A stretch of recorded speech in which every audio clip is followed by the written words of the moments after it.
Today I'm working on this beautiful Audi S5. The car may have hit something. Some lacquer thinner. All right, I got my 35 light down inside, my light duty. And let's line up this crease. Recreasing is a valuable way to make money in paintless dent repair. And it just requires just some real patience, but you got to have a really good setup to recrease.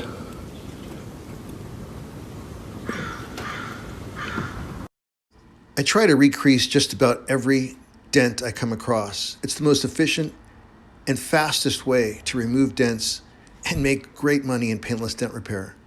It takes the right tools, and this one in particular, the 35 light duty.